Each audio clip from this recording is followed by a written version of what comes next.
하나님의 사랑 안에 거하는 백성들이고 우리는 또 진리 안에 거하는 백성들입니다. 진리 안에 있을 때만 우리는 안전할 수 있습니다. 세상은 다 악합니다.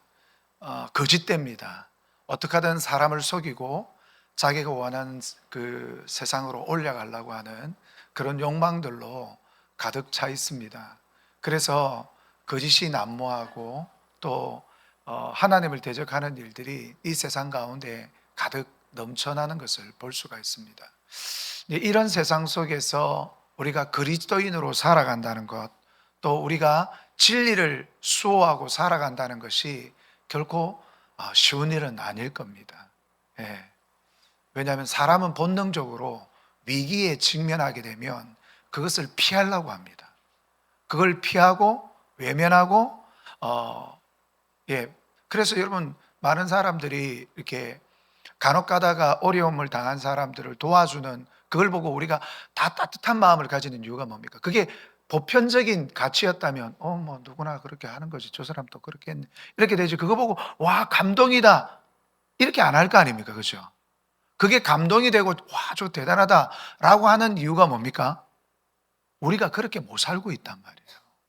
누구나 어려운 사람을 보면 도와주고 또 위기에 처한 사람 보면 마땅히 그 사람들을 위해서 그렇게 하는 것들이 보편적인 가치가 아니기 때문에 그게 뉴스에 나올 정도로 우리에게는 그게 특별한 일이 되어버리고 말았다라는 것이죠.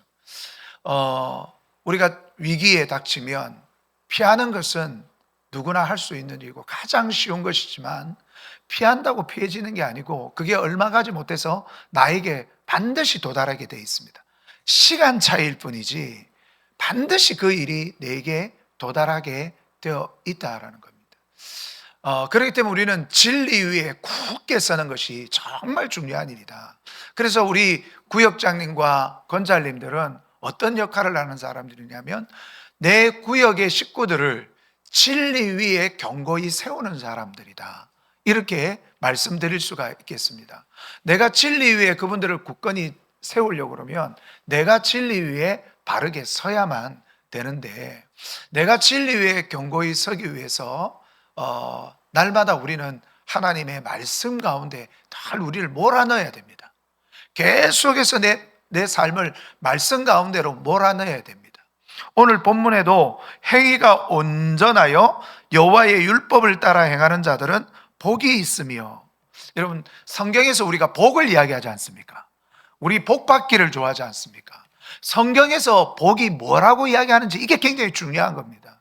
세상이 복이 뭐라고 그러느냐, 내가 복이 어떤 복이 정말 복되다고 생각해요. 이거는 그렇게 중요하지 않아요. 하나님이 뭐라고 이야기하느냐, 복에 대해서 뭐라고 이야기하느냐, 이게 중요한 거죠. 그래서 여기 보면 행위가 온전하여, 이 행위가 온전하단 말은 올바른 방법으로 살아간다라는 것이죠. 올바른 방법으로 살아간다. 그러려면 어떻게 되냐, 여호와의 율법을 따라가야 됩니다. 상호 관계가 있어요. 이게 따로따로가 아닙니다.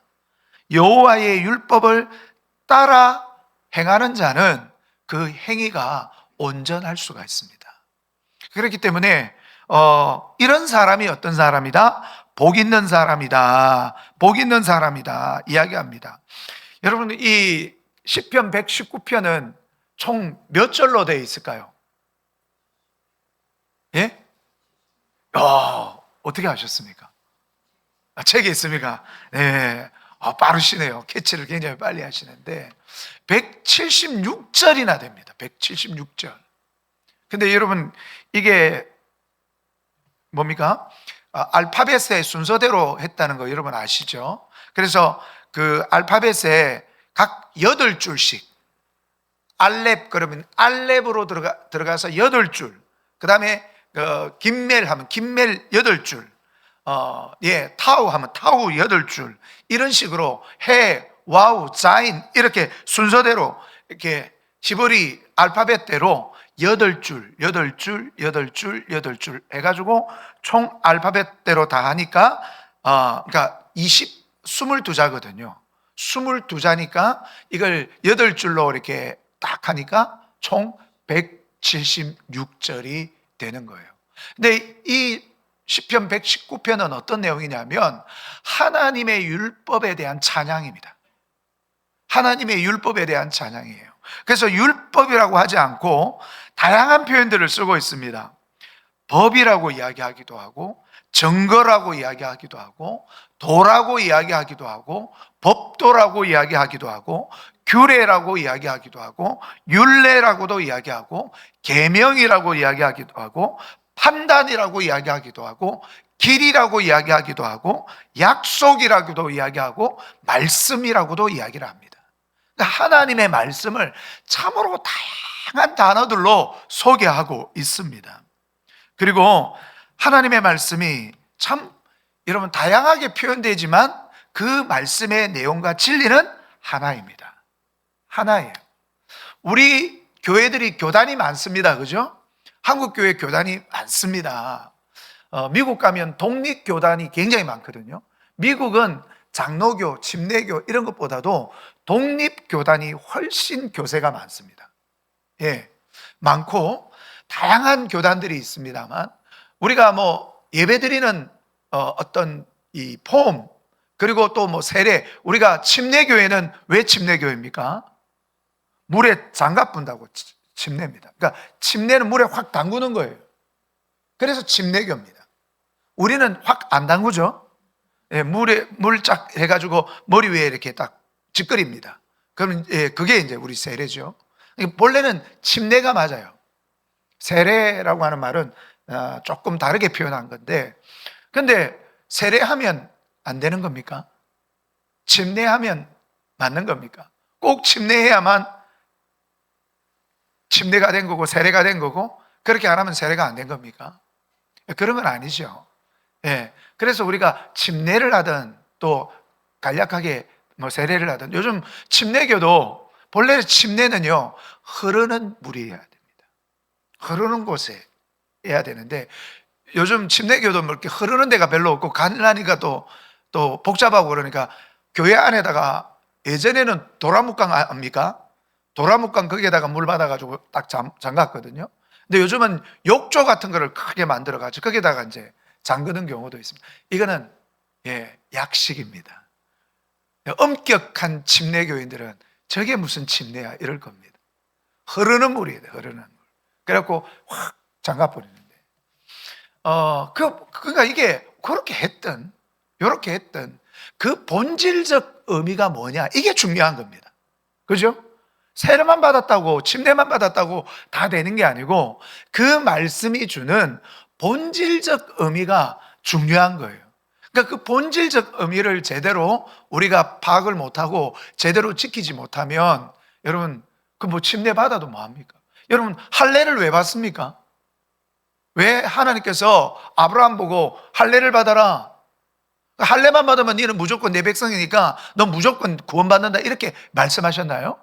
아니거든요. 네가 누구인지를 기억하라는 거예요.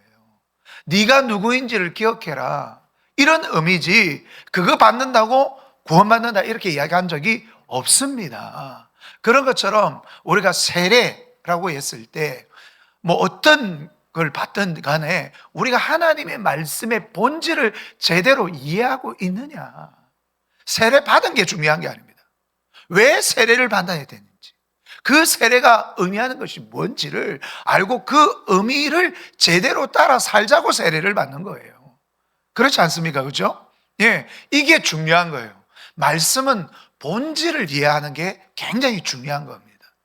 굉장히 중요한데, 오늘 여기에도 우리가 이제 하나님의 그 말씀을 다양하게 표현을 하고 있고 교단들이 다양하게 있지만, 그 교단들이 정말 하나님의 말씀의 본질에 하나가 될 수 있느냐, 이게 중요한 겁니다.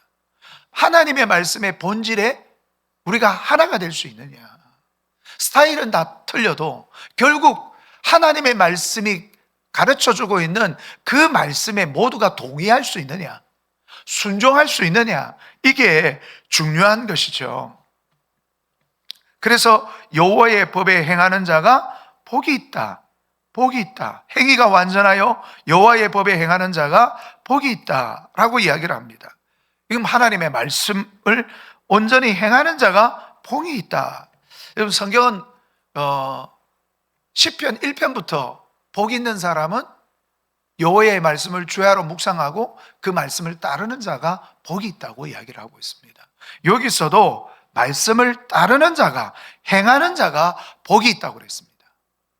이걸 여러분, 이 관계를 잘 아셔야 됩니다. 그러니까 제가 이런 이야기를 자주 말씀드리는 이유가, 교회의 성도들이 착각을 하고 있는 게 있어요. 착각을 하고 있는 게 뭐냐면, 하나님의 말씀을 잘 알고 그냥 마음으로만 가지고 있어도 나는 괜찮다 이렇게 생각하는 분들이 아직도 많이 있어요. 아직도. 그럼 그게 아닙니다. 그게 아니에요. 성경은 어디에나 믿음과 행함을 같이 항상 이렇게 묶어놓고 있다는 거예요. 여러분, 한번 보십시오. 오늘 집에 가셔가지고 맞나 안 맞나 이러면 한번 체크를 한번 해보세요. 아마 여러분들이 깜짝 놀랄 정도로 많이 그런 내용들이 다 그렇습니다. 다. 예. 성경은 그래요. 그래서 유대인들은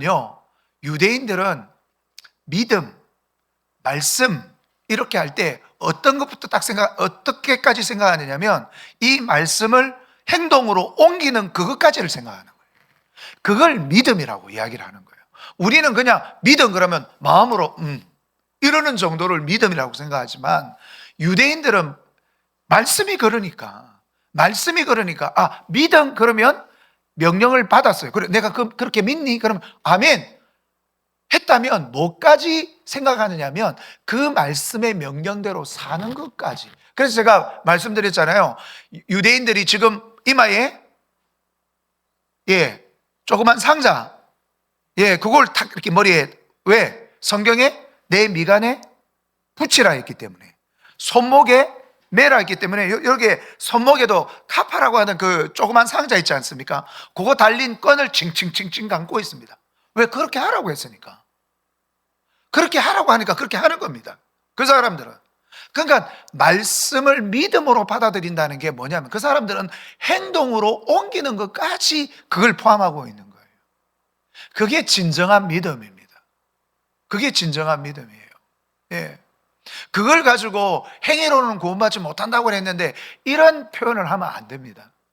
그건 좀 다른 차원의 이야기입니다. 물론 그렇게 매달았다고 구원받는 게 아니에요. 그렇게 매고 뭐 하라 그럽니까?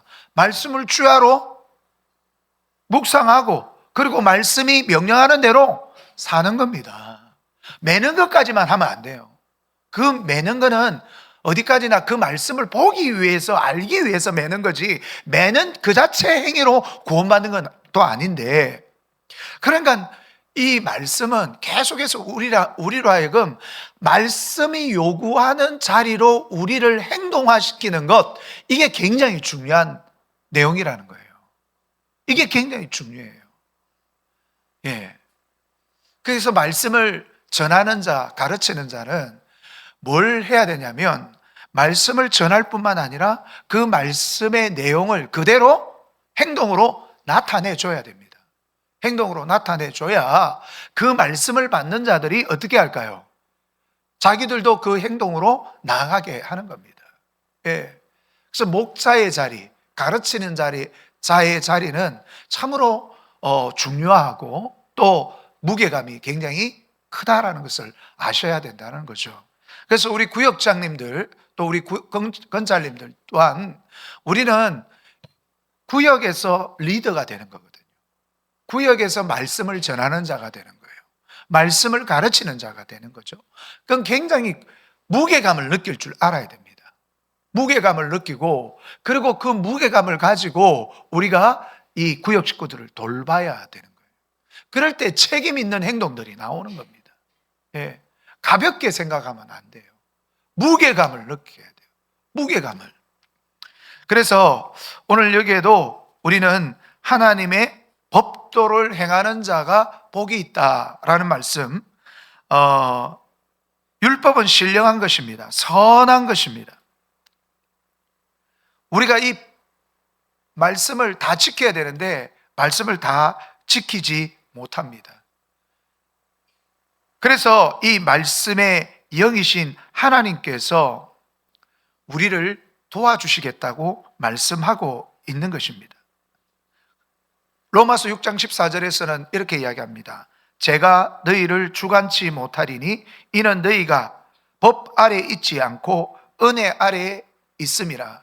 여러분, 이 법이라는 것은 율법을 말하는 것이지만 이 은혜가 어떤 아래입니까?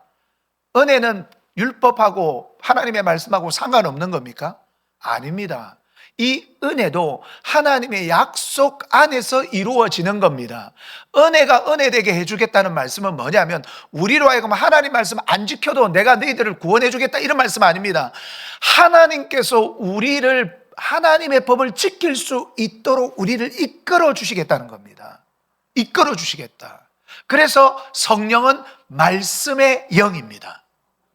말씀의 영이신 하나님께서 우리의 힘으로는 도저히 도달할 수 없는 그곳까지 우리를 붙잡고 함께 가주시겠다는 겁니다. 가주시겠다. 그래서 우리 구역장님들은 말씀을 선포하고 그리고 그것이 하나님의 은혜 가운데 이루어가는 그런 어떤 역사가 있음을 우리 구역 식구들에게 분명하게 전달을 해야 됩니다. 예. 이래서 저래서 우리는 힘들어서 이래서 사실 우리는 못할 핑계를 대면 제가 말씀드렸잖아요. 수만 가지라고. 근데 그런 못할 핑계를 대지 말고 우리를 되도록 하게 하신 하나님의 은혜를 생각해야 됩니다.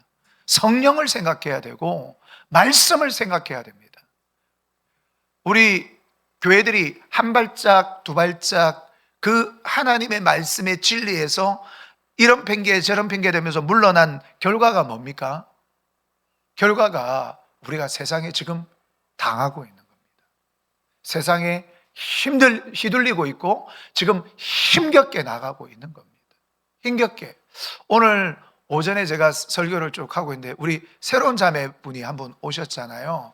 그 자매가 이온유 자매의 여동생이래요. 그 자매는 지금 미국에서 살고 있답니다. 미국에서 살고 있는데 저랑 같이 이야기를 하면서 목사님, 저는 오늘 목사님의 그 설교를 전적으로 동의합니다. 왜냐하면 제가 그곳에서 살고 있기 때문입니다. 지금 시애틀이라고 하는 곳에 살고 있는데 문 열고 나가면 마약 환자들이 마약 먹은 사람이 이게저기 비틀거리고 그리고 직장에 나가서 내가 크리스찬입니다. 이걸 말을 하면 안 된대요. 말하는 순간 온갖 차별, 온갖 공격을 다 받아가지고 회사에 남아있을 수가 없답니다. 자기들이 눈으로 본다는 거예요. 매일마다. 매일마다. 학교에서. 그래서 조금 깨어있는 부모님들은 미국에는 홈스쿨이 굉장히 발달돼가지고 홈스쿨을 다 시킨다는 거예요. 애들을. 학교에 안 보낸대요. 제가 오늘 오전에 그런 말씀 드렸잖아요. 여러분, 애기 지금 유치원 때부터 동성애를 가르치고 트랜스젠더를 가르치고 이걸 가르쳐요. 어릴 때부터 야, 넌 그거야. 너는 오전에는 남자 할래? 오후에는 여자해. 이렇게 가르친답니다. 애들 보고. 이걸 조기 성애화라고 합니다. 성에 굉장히 빨리 눈을 뜨게 하고 그런 쪽으로 많이 이렇게 민감해지도록 계속 만들어가지고 애들이 조금만 무슨 일이 있으면 이렇게 이야기하는 거야. 넌 여자가 아니야. 여자애 보고. 넌 남자야. 그래갖고 미국에서 선생님들이 그렇게 학생들을 꼬드겨가지고 성전환 수술을 하는데 정부에서 100% 돈이 나옵니다. 아이가 하겠다고 결정만 하면 부모를 차단시킵니다. 부모가 반대하잖아요. 부모 감옥에 가다 붑니다. 부모를 감옥에 가다 버려요. 절대로 참여 못합니다. 이게 우리 대한민국의 앞날입니다. 그러니 지금 뭐 하자는 겁니까? 이런 세상 안 만들기 위해서 우리가 뭐 하자는 거예요? 반대하고 외치자는 거예요. 여러분, 내가 그리스도인인데 그리스도인이라고 말도 못하고. 여러분, 뉴욕에서 목사님 한 분이 그 영상이 있어요. 전도하다가 체포당하는 영상이 있습니다. 이유는 런던도 평등법이 통과됐거든요. 뉴욕에서도 목사님들 가운데 용기 있는 목사님들이 나와가지고 막 하면 경찰 조사받아야 되고 정상이 비정상이 되고 진리가 비진리가 되고 거짓이 진짜가 되고, 여러분 진짜가 거짓이 되고, 성경은 뭐라고 그랬습니까? 거짓을 참이라고, 참을 거짓이라 하고, 빛을 어둠이라고, 어둠을 빛이라 하는 자는 저주를 받을지언정. 하나님께서 저주하신다 그랬어요. 저주. 지금 이 땅은 지금 무슨 짓을 하고 있는 겁니까? 하나님께 저주받을 짓을 하고 있는 거예요. 그런데 그 저주받을 짓을 우리가 하지도 못하도록 만들겠다는 거예요. 얼마나 무서운 세상을 만듭니까? 얼마나. 그러니까 우리가 말씀을 말씀대로 받아서, 이거 하나님 말씀이니까 내가 지켜도 되고 안 지켜도 되는 게 아니고 반드시 지켜야 될 생명의 말씀이고 진리의 말씀이라는 것을 명확하게 우리가 안다면 세상과 타협 안 하겠죠. 거짓과 타협 안 할 겁니다. 무슨 말도 안 되는 소리 하고 있어. 그러면서 단호하게 우리는 잘라내고 말씀 위에 바르게 살 겁니다.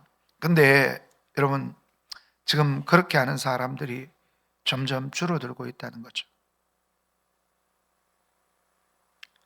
잠언서 30장 5절 6절에 이런 말씀이 있습니다. 전심으로 하나님의 말씀은 다 순전하며 하나님은 그를 의지하는 자의 방패시니라. 너는 그 말씀에 더하지 말라. 이렇게 말씀하고 있습니다. 하나님의 말씀을 의지하는 자, 그 말씀을 순전하며 하나님을 의지하는 자에게 하나님께서 뭐 되게 해주시겠답니까? 방패가 되어 주시겠답니다.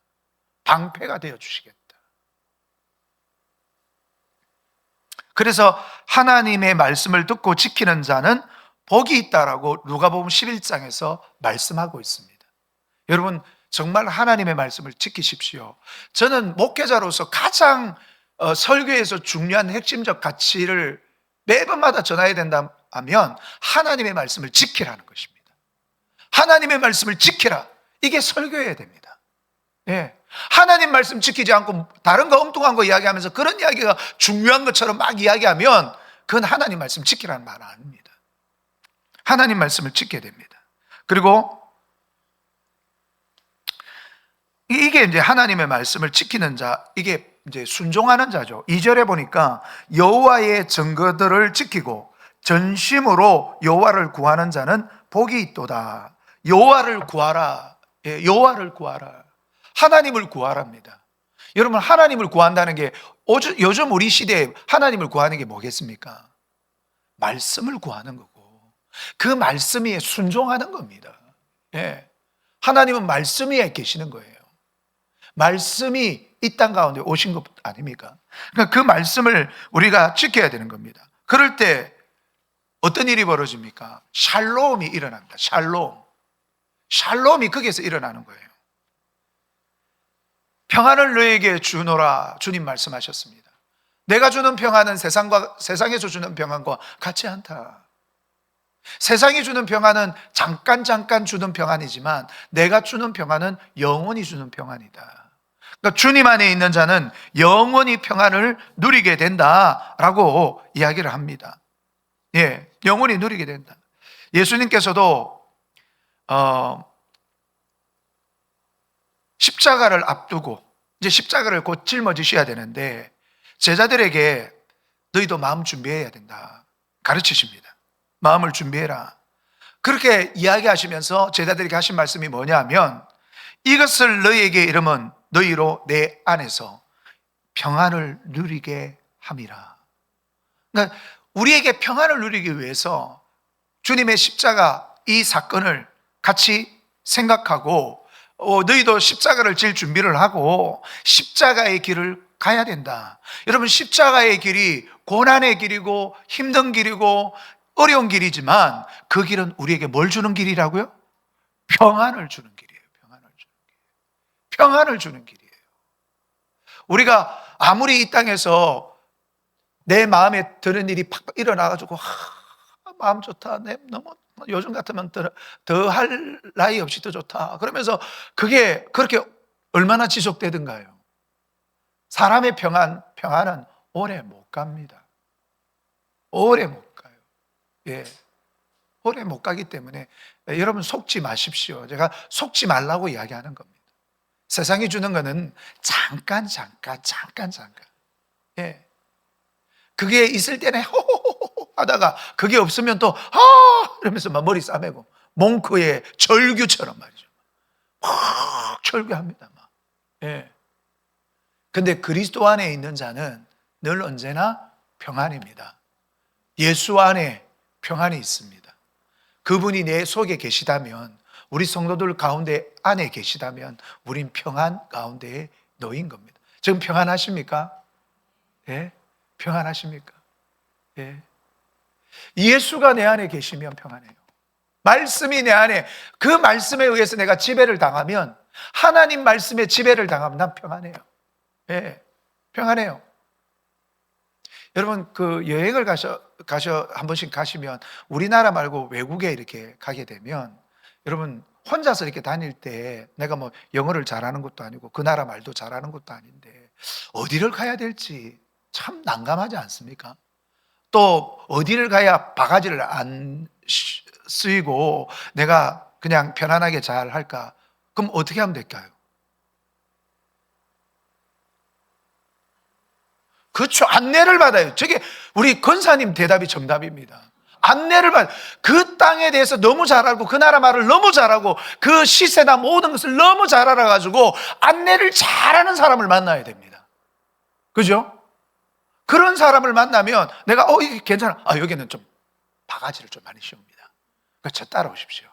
그러면서 탁 안내를 해주는데 정말 적정한 가격에 좋은 그런 물건들을 사게 해준다든지, 또 그런 어떤 이 식당에 나를 데려가 준다든지, 또 자는 것도 그렇게 해준다든지, 그렇게 안내를 잘해요. 처음엔 이 사람도 의심했어요. 이 사람 자기 내 해가지고 또 땡가물라고 그런 거 아닌가 의심을 했는데, 가만히 보니까 나를 안내를 너무 잘해.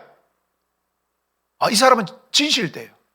그러면서 나를 참 안내를 잘해주고 적절한 가격에 피해보지 않게 하면서 또 가성비 좋은 데를 데리고 다니면서 나로 하여금 만족을 주는데, 이분하고 한 며칠 동안 같이 다니면서 너무 큰 만족을, 관광도 잘했고 여행도 잘하고 막 너무 만족해요. 그럼 다음에 또 여기 오면 누구를 만나고 싶습니까? 그 사람을 또 만나고 싶어요. 그래서 그 사람한테 탁 나의 여행을 다 맡기면 안전하거든. 문제될 거 없거든요.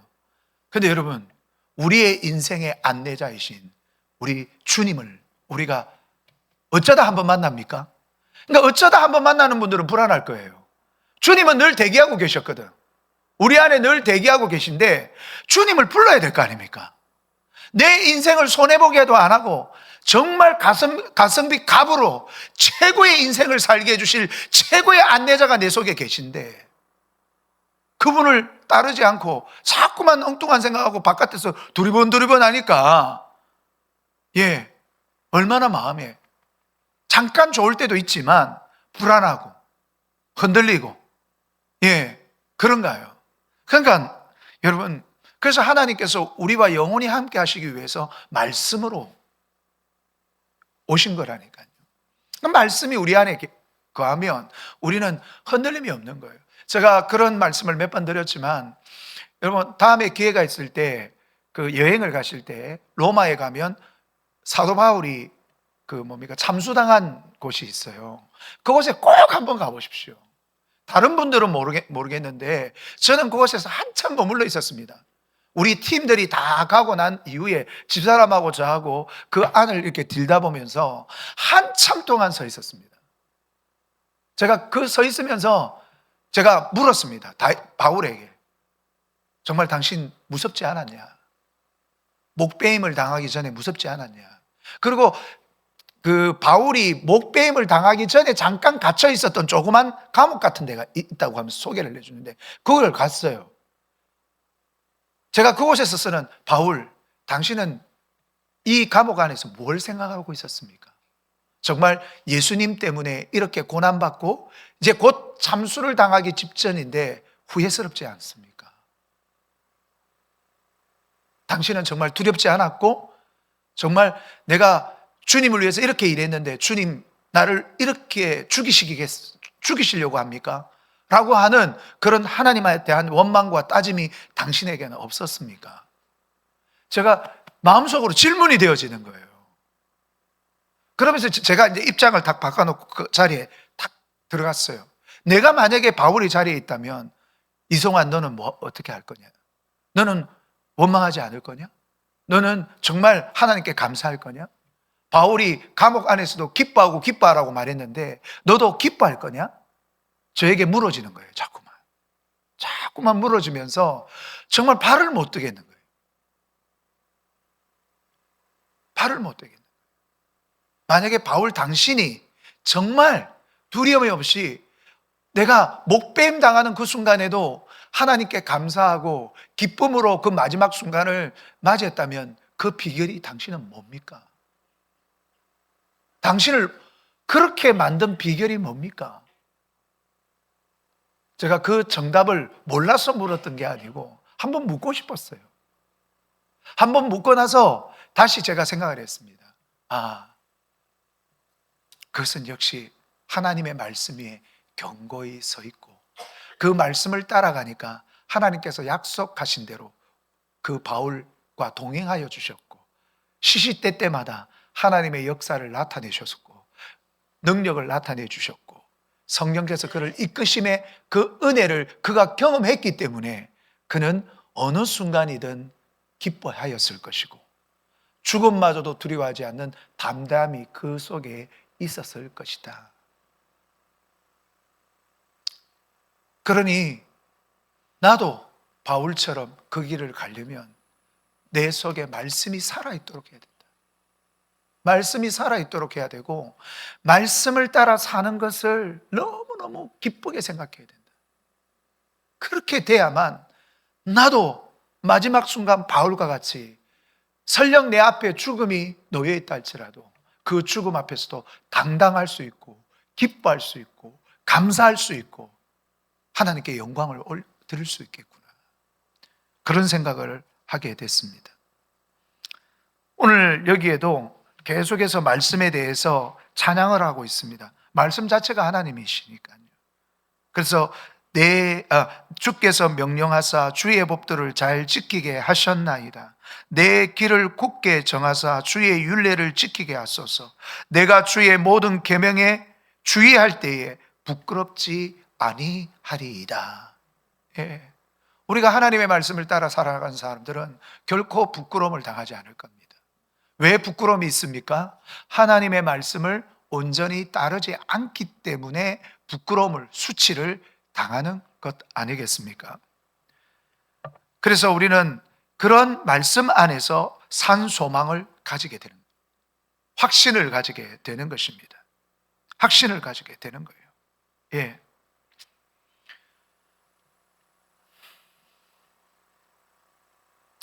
우리는 죽어도 다시 사는 존재들 아닙니까?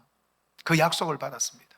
나를 믿는 자는 죽어도 살겠고 살아서 나를 믿는 자는 영원히 죽지 아니하리라 주님이 말씀하셨습니다.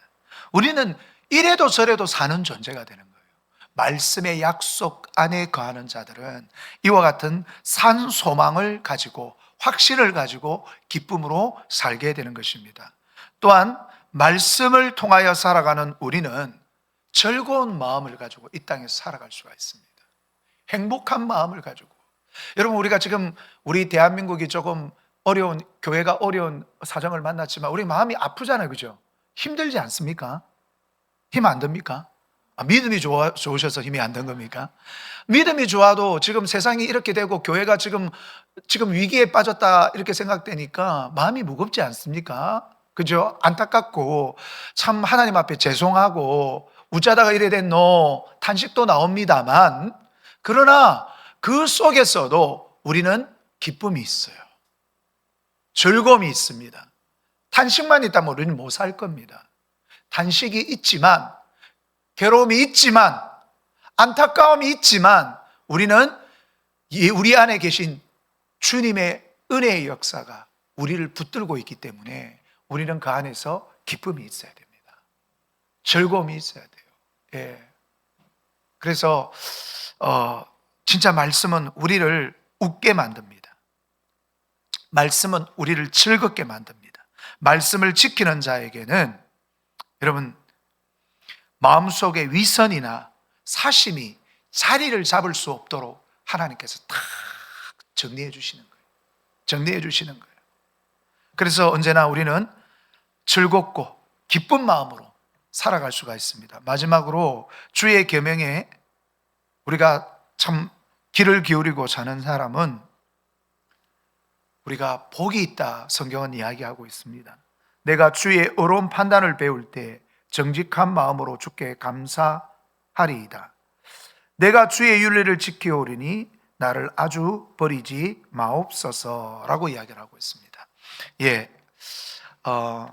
내가 주의 모든 계명을 주의할 때 부끄럽지 않을 것이라고 하는 6절의 말씀도 있고, 그리고 또 주의 윤례를 지키겠습니다. 그러면 그럴 때 나를 아주 버리지 말아달라고 하는 그런 말씀도 있습니다.